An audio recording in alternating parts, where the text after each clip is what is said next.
It's the Weekly Wrap with your host, broadcasting legend Bruce Wolf, and his trusty sidekick, comedian Tim Slagle. And now, without further ado, Bruce Wolf. Bruce Wolf, Tim Slagle on the Weekly Wrap. Now, for my favorite part of the show, wherein I guess what's in Tim's background. And I'm going to say, okay, a little complicated right here, but I'm going to say I saw David Fabre of CNBC was experimenting with the Tesla. I mean, actually driving one and, not putting a swastika on one. He was driving one. And I mean, it's still amazing. You don't have to put your hands on the steering wheel for hundreds of miles. And so I'm thinking, Tim, knowing your mind, you got an AI mock-up, but you're going to put it on Twitter, and I'm going to believe that it actually happened. But you got an AI mock-up of Jeffrey Toobin of CNN trying out one of these where he doesn't have to hold on to the steering wheel. And what's he doing with his hands, pal? Am I close. Right? It's a Tesla. Okay, let's see. I just knew apparently one of Jeffrey Toobin's fans got to it first, though. Yeah. So for those of you not seeing this, there's a conflagration. The Tesla is being consumed right now, and so I mean that's it's interesting. I still would like to buy one. Did you see how high Tesla stock went up after Tim Walz made his ignorant comment? It went up like it rebounded. Gained like 30% after he made those comments. I'll tell you, it's really crazy. My theory that Elon joined Team Trump to open up a new market seems to be conservatives. Yeah, because everything is upside down right now. I mean, we've got RFK Jr., an advocate of the nanny state. That's what Michelle Obama would dream of. Okay. Except because he's on Trump's team, nobody wants this stuff anymore. There's a great article in Commentary Magazine this month, which, normally I plagiarize from, but I'll give attribution this time, by Tevi Troy. And it's just about how Big Pharma is taking it from the left and the right. And a lot of talented people won't go into Big Pharma, and we won't be getting the drugs. I mean, doesn't everybody want to be thin? It'll be after our lifetime, but doesn't everybody want to really be thin with no side effects? And we're almost there right now. But anyway, so that's one of the problems with when you're attacked. I mean, I think Big Pharma is close to having a popularity rating like Brandon Johnson's. It's just because they're just taking it from both sides. Yeah. So, and speaking of Richard Gere, so now is this a believable meme? Because you know how gullible I am about this stuff. He said he was supposedly said he had left the country, was going to Spain, and I wanted to say, don't let the door hit your gerbil on the way out. But I don't know if it's really true. Did he leave? Is he leaving? So there it is. There's my I have not heard whether he is leaving or not. He is. I can't even remember the last movie he was in. Fly Jets. Officer and a Gentleman. He did. Yeah, has he been in a movie this century? Does he really need to? I mean, enough said. He did some great work last century. You know what he reminds me of? There's a joke, and I don't think I could tell it because we're on the air.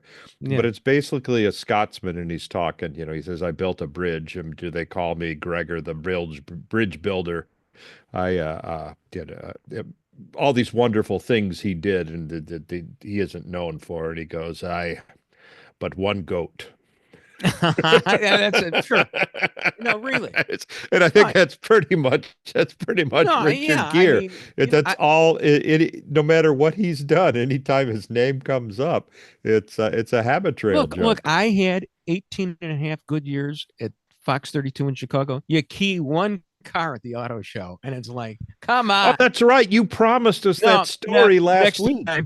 Next. I mean, all right. So I've never told this. I don't remember the story being told. It certainly is an evergreen here. So this happens like in 2006. There are so many moving parts to it. But it just comes down to I was assigned to do a story at the auto. We got to stretch, and it's got to be an evergreen show. Give me all the moving parts. But I got so much other stuff. For example, we'll get back to it. I'm teasing. We'll get back to it. How do you like? So somebody just brought this up. I think Jim Garrity at the National Review, and it was said last month, but we kind of overlooked it a little bit. Rahm is running for president right now. Sure. Okay. So he said to Bill Maher, in 7th grade, if I had known that I could have said the word "they" and gotten the girl's bathroom, I would have done it. Now, I mean, just think about it. That is stigmatizing transgenders more than any of us anti-Bud Lighters could do, because he's basically saying, "Oh yeah, this is just a bunch of guys who want to get in the girls' bathrooms." I mean, that sounds like me and Dan Proft circa 2012 on WLS. You don't say that stuff anymore. I mean, Ron may as well said that Laquan deserved it. So I just, it's just that was amazing to me that that's apparently the stance that Newsom and Rahm they're trying to move to the middle. So you're saying he's coming up short. There you go. And that's all I wanted to, I was setting you up. That's all I really cared about that. All right. All right. So more on the, I'll tell the story in drips and drabs. So I get assigned to the auto show. Okay. I'm supposed to have people, viewers of the show, try out this new Toyota model. It's in 2006, February of 2006. Was it a Prius? Or did the Prius? No, it was like a truck. And okay. It wasn't an electric or anything. Oh, it was. Was that their retro Land Rover? Might have been. Let's talk more. Filibuster on what kind of car it was, because I don't ever want to get through the story. So I want to try to keep Tom Owens on past the election fraud discussion. Right. He's gonna. Well, I really didn't want to listen, but I had to find out how Bruce keyed a car at the auto show. Let's see if we can bleed this over into the next segment. At least we still got a few minutes here. All right. So I was kind of a crazy guy. It was a crazy show, that morning show on Channel 32. So yeah, here's the story by Benji Lipson. Let's read this in the Chicagoist, February 16th, 2006. Let's read this. It's just on our. Chris just put this up. So let's see what happened. Wow, did you realize that car you keyed? It's 2006. That car you keyed. One more year, that car would become a classic. Okay, here we go. So it says after not more just than a historical, years, just a historical relic from Bruce's last appearance on television. My memory is not good, so let's read some.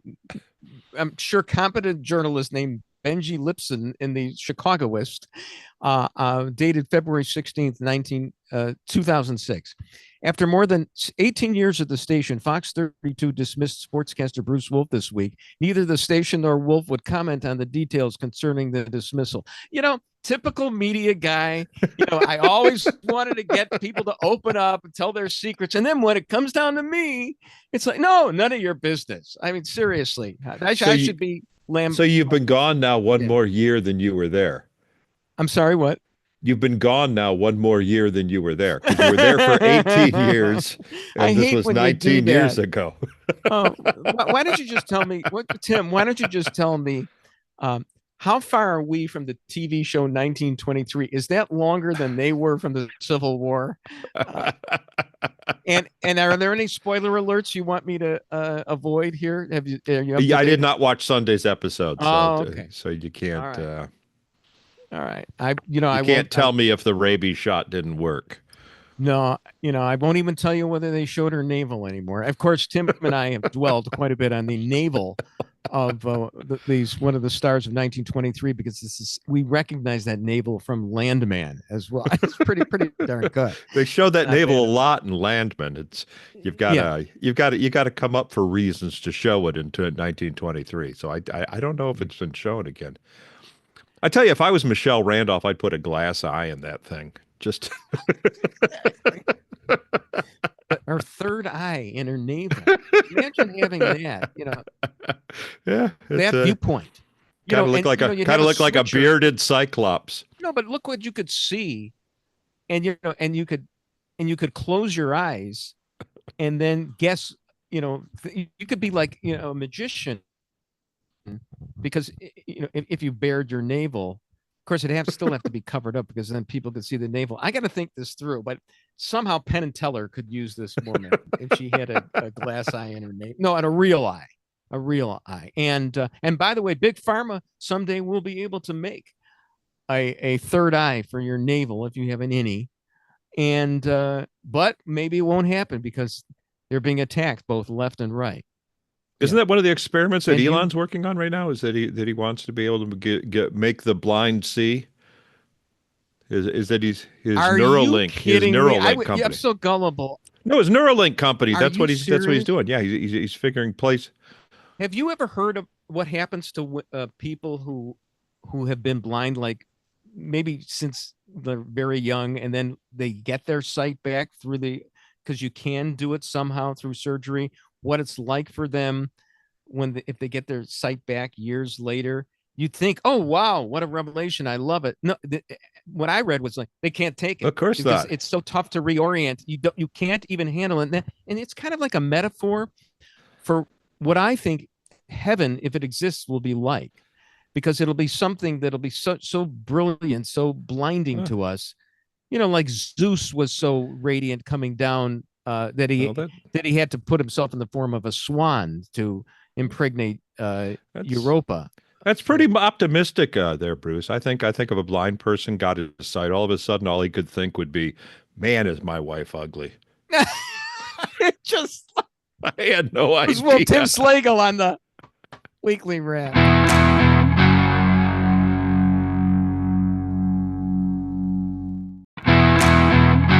Bruce Wolf, Tim Slagle on the Weekly Wrap. Now, when we left you, we were talking about why I got fired for keying a car at the auto show in 2006. Of course, my stock answer to that is, people ask me, I will just deadpan, to paraphrase Sir Edmund Hillary on why he climbed Mount Everest, because it was there. And of course, then you have to get where the auto show is in Detroit is the same place where they counted the ballots in 2020.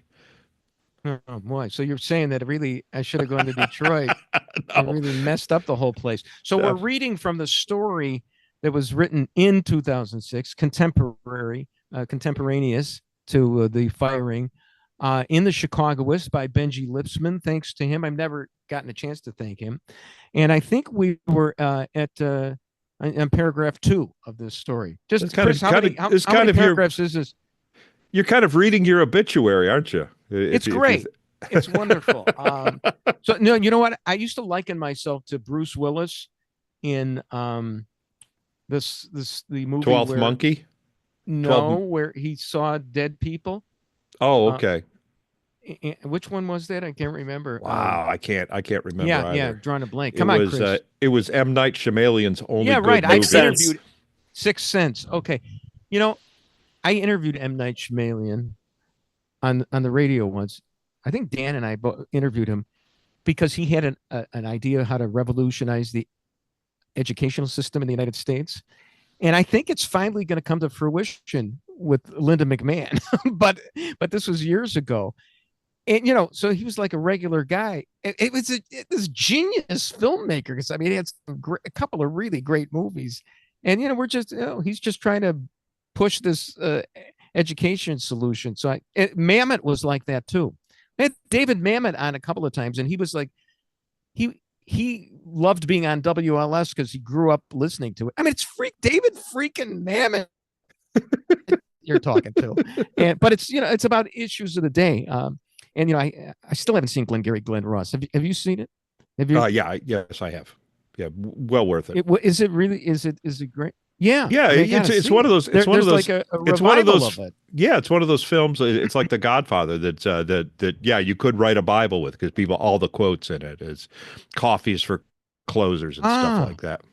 And second place. Oh, that's one of the lines from there. Coffees for closers. Yep, Alec Baldwin's speech. Yeah, I haven't actually seen that speech, but I forgot it. It reminds me a little bit of Shakespeare. If you start reading Hamlet, which I've tried to do a few times, it's like, it's just a bunch of cliches in here. to be or not to be. I heard that what a piece of work is, man. Alas, poor York. I knew. Well, come up with something else. But yeah, so all right, we were back to my dismissal from Channel 32, which we're coming up on. We're past like the 19-year mark, and we're on paragraph 2 here. Okay, while Wolf had been suspended twice in recently. Okay, so right there's a problem with this writing. Twice, while Wolf had been suspended twice in recently, if you can't copy edit this, I mean, this looks like it was written like today in today's Sun Times, where they don't. It was written before Microsoft Office had grammar correction, I think. Okay, there you go. That's how old. That's how old this is. This is Microsoft. Yeah. This is even before Microsoft 2008. It says 2000 says like Word 5.1. Right, so while Wolf had been suspended twice and recently, I'm sorry. Why were you suspended the other times? Clause. What did you do the other 2 times? That comes up to the Howard McGee incident, I believe.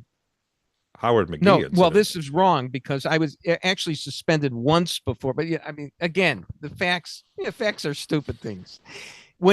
If you really want to see how bad the media are, just see how many mistakes they make when they write something about you.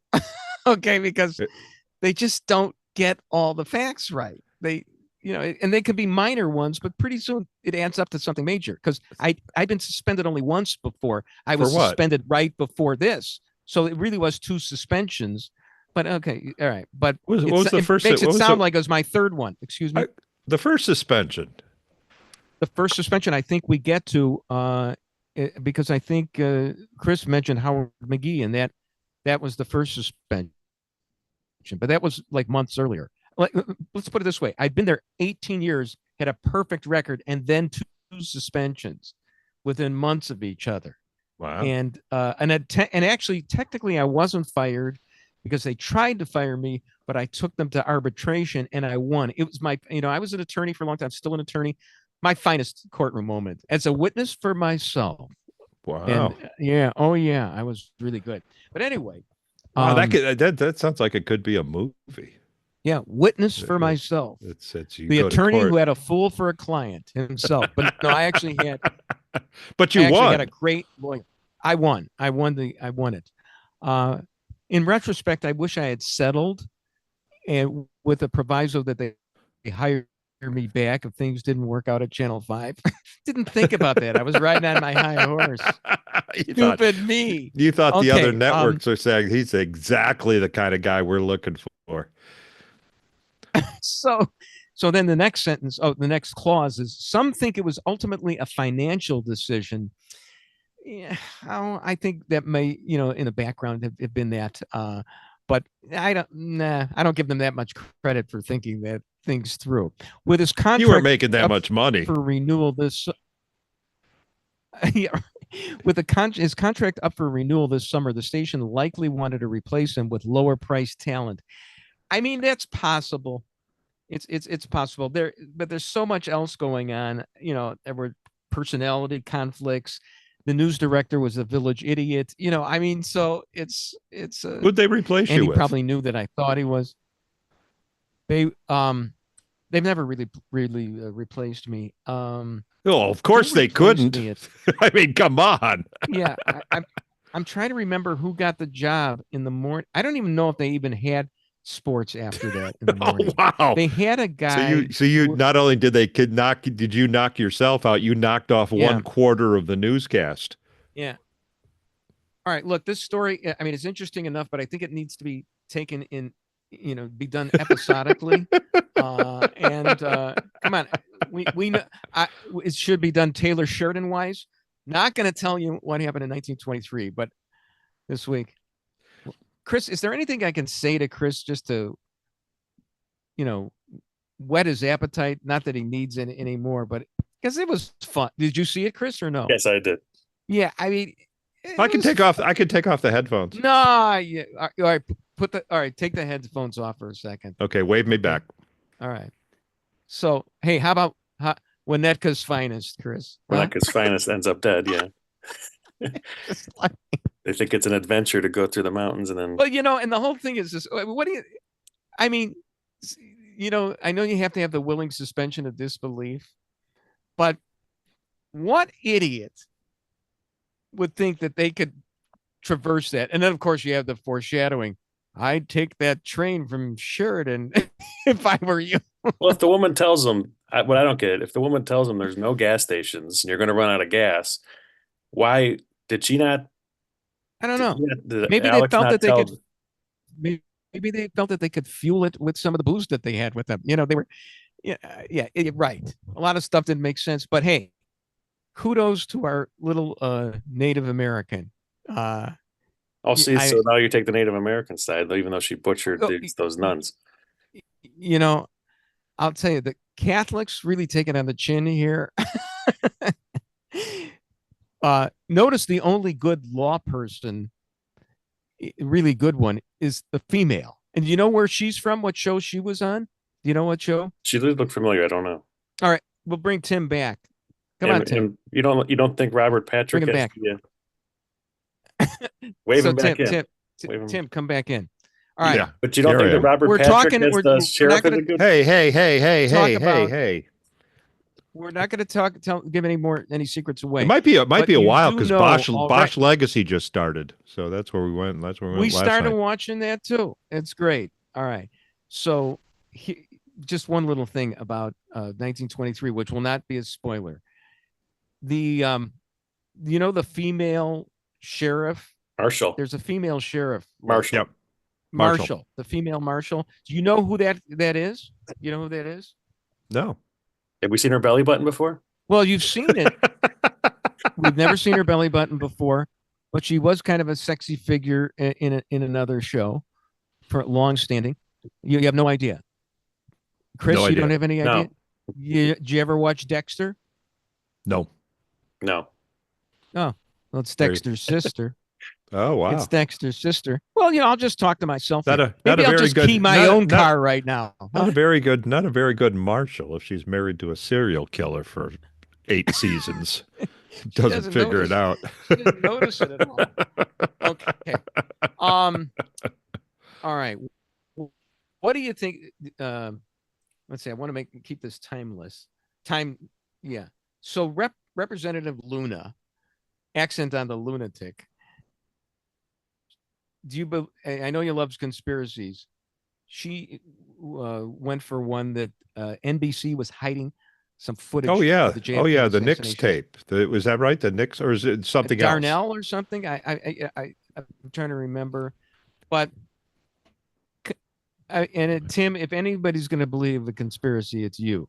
So does it pass your threshold? Do you have any idea what she was dealing with? Apparently the second shooter. Apparently NBC has a very clear video of the second shooter. Yeah, keep going, because I'm going to chop you down so bad. I don't, at this point, I don't know. I always thought that the grassy knoll was a bunch of hokum, but then was looking at the Nix video just this last weekend for the very first time, and boy, it does look like there's somebody back there. This is not the Nix video. This is, remember, no, she's hiding. She's hiding. NBC actually had live camera footage that they refused to because release. They started turning their cameras on 30 seconds after the shooting. Okay, so that's that. But supposedly, the key to this one. Oh, when we get back to the next segment, we'll talk about it. Bruce Wolf, Tim Slagle on the Weekly Wrap.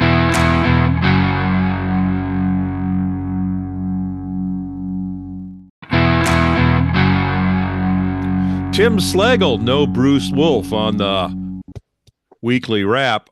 Bruce was called out for a family emergency during the break and will not be back for the remainder of the show. And it's too early to call Dobie Maxwell, so it's just going to be me and Chris at this point.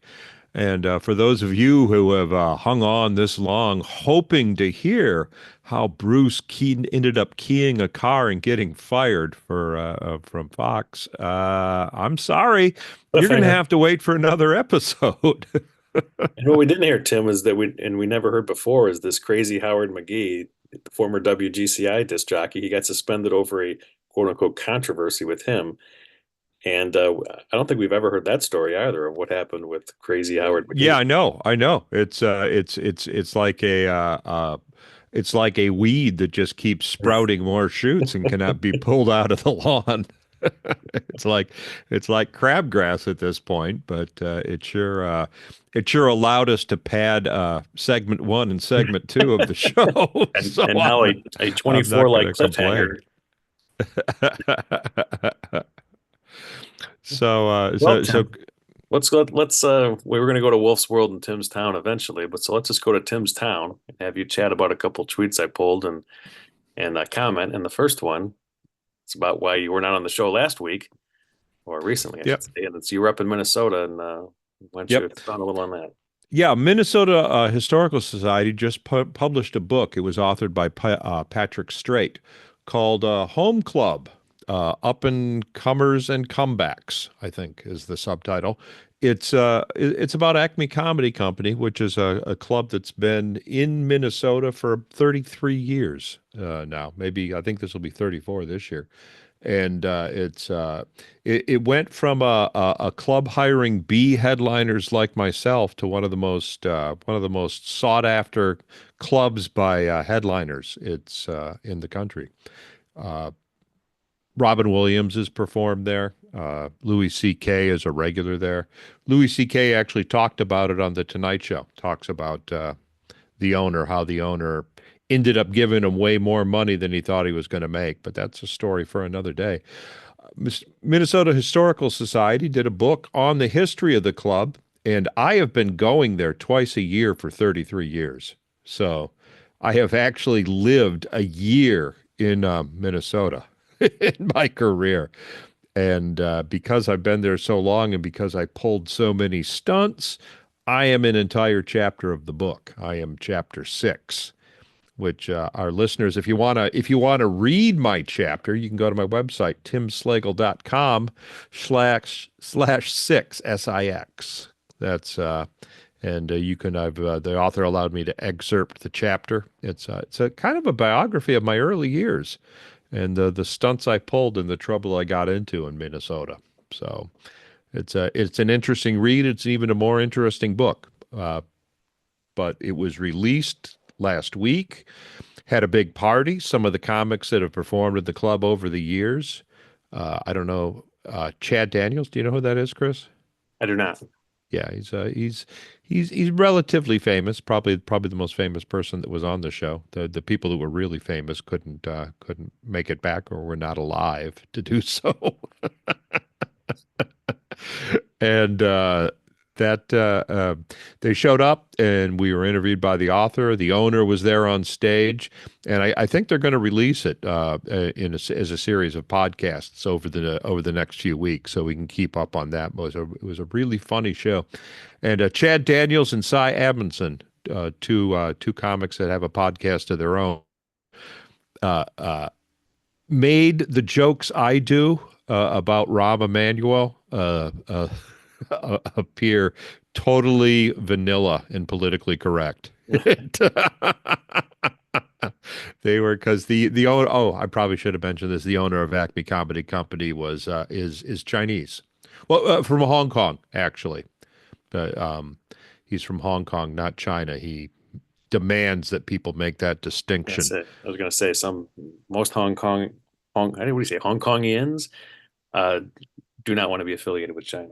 Exactly. And he left before Hong Kong became China. So he came to this country. A little backstory. He came to this country. His parents gave him one car payment and 1 month's rent and stuck him on a plane and said, good luck. Wow.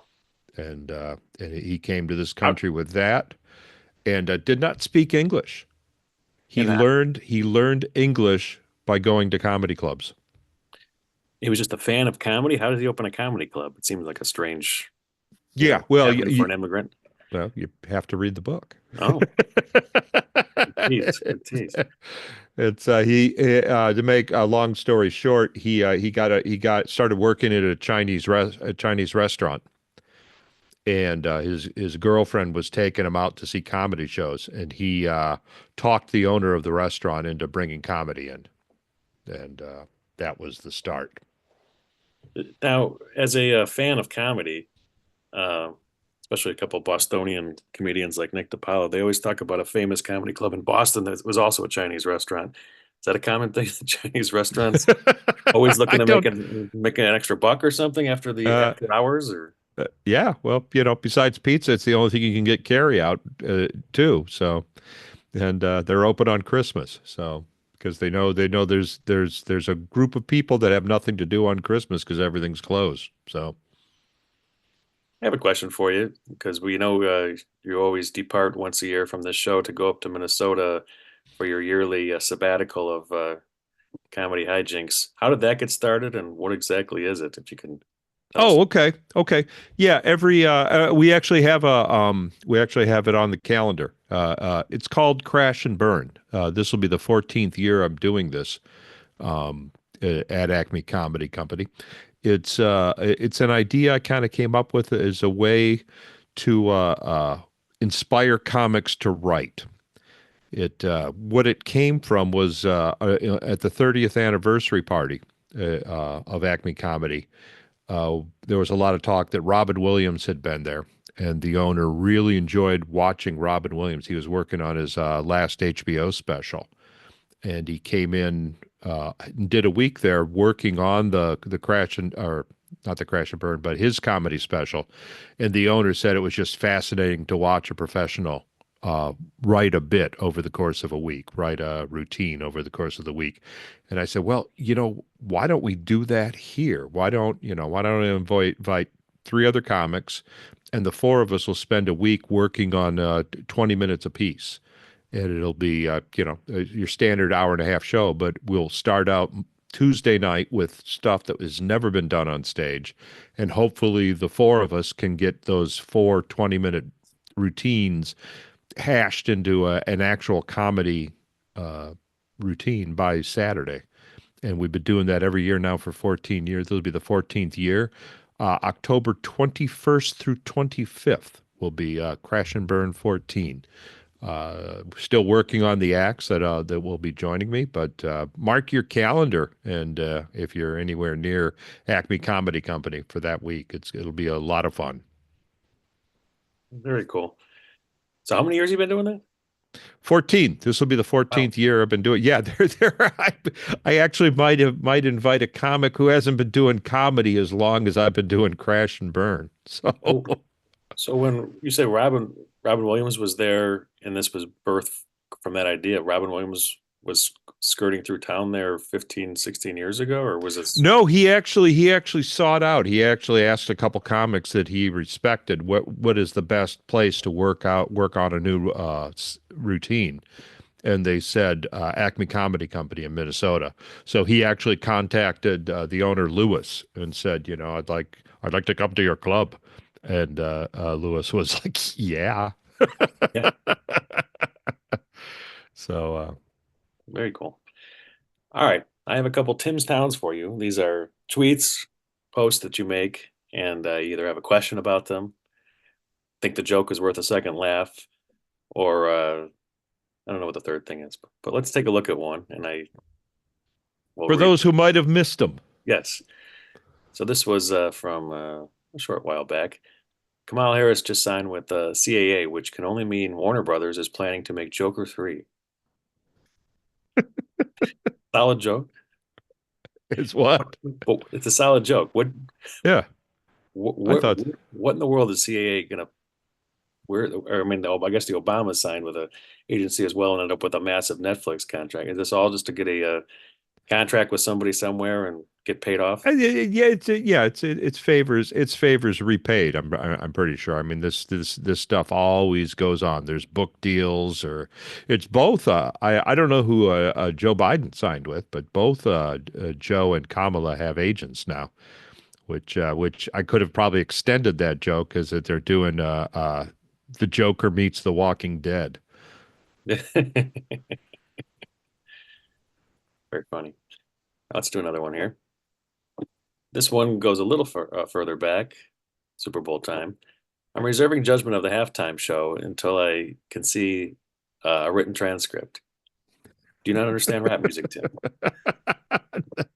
I could not make out the words. I am sorry. I tried. I listened. Did you put the closed caption on? Did not think of that. Was it closed caption properly? Is that what you did? Yeah, I did. It was. I think they got most of it. Because I think you have to turn it in when you do closed caption. Much like I know people that have to put shows on, say, Tubi and whatnot. Tubi won't take them unless you provide a transcript. So I think, and especially since that he knew that what songs he was doing, he had to turn it in. Now he did a couple little one-offs, I think, or maybe they were as planned, like when he was talking or going before Samuel L. Jackson talked and stuff, he would make a little comment. Not sure if those read perfectly. Well, I did not. No, I did not have the closed captioning on, and I would guess that the person that was actually doing the closed captioning, because some stuff, I mean, it's a football game. You can't do the football game closed captioning, and that has to be done on the fly, right? Oh, it is horrible. A sports broadcast that their person's trying to type and keep up with the announcers. It is a bunch of misspellings and not even close to what's being said. But I'm guessing the person that was actually doing the typing was probably young enough that might have, and I want to say she. I have no idea, but I think I'm still going to stick with she. Probably knew all the songs anyway, so it was probably pretty ezy for her. She probably didn't need a transcript. Or are they them? I don't know. There was someone working. And I don't know who hired her, but there was someone working because what I like to do is I like to watch a television with the closed captioning, usually not on Super Bowl, other than Super Bowl, and just play music in the background and just read television. And I noticed for a while that the closed captioner that was doing Fox News was spelling it FAUX. Get out. Yeah. And that went on for good 6 months before somebody caught on. How do you not catch that? Well, I don't think people read their closed captioning. I think that's what year was this? This would have been 2000 maybe. It was early 2000s. Did you watch the movie about the sexual harassment at Fox News? I did not. Blanking on the name. It was just trying to, tear a hole in Fox News, and had some major actors in it. And I forgot who played Roger Ailes, but Roger Ailes, if I recall, he always had Fox going in his office, always had the channel going. And I swear that the closed captions were on all the time. Huh.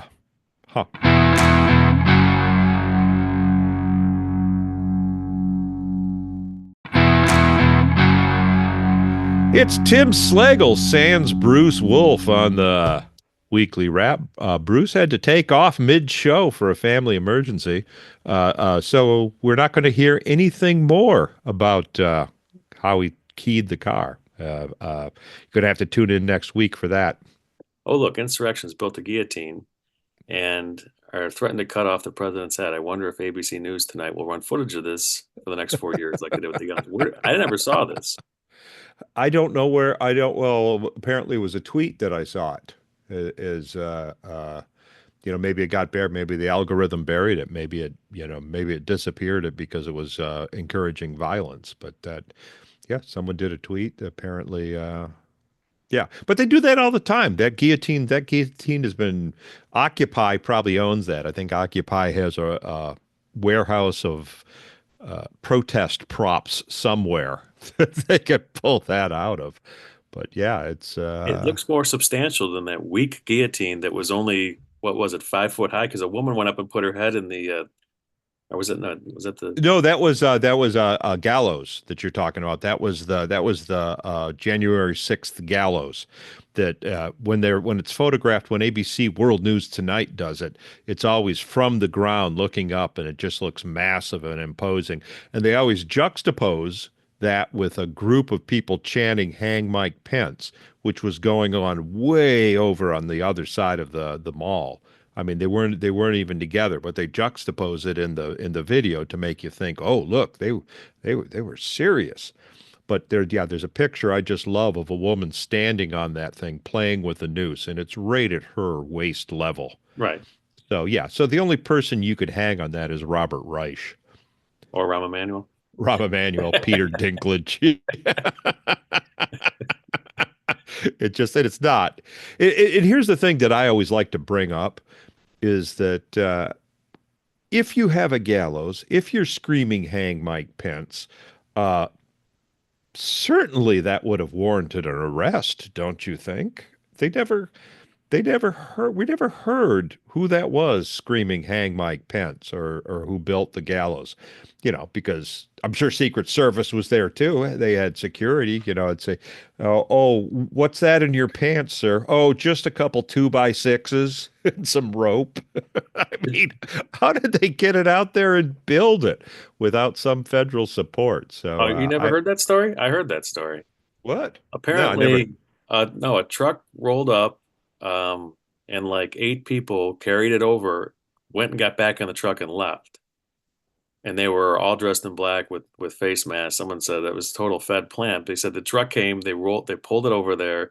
They all got back in that same truck and then left. Black t-shirts and khakis. Yeah. Yeah. That's my suspicion too, that was that was not brought in by the protesters, who all, most of those people had to fly the back of Spirit Airlines, Yeah. Not really bringing lumber with you there. Yeah, they didn't even have they didn't even want to pay for their carry-on, much less a build it yourself gallows. So yeah, I totally, and we don't have Bruce here to say, oh, there you go off on your tin foil again, guys. Tim foil.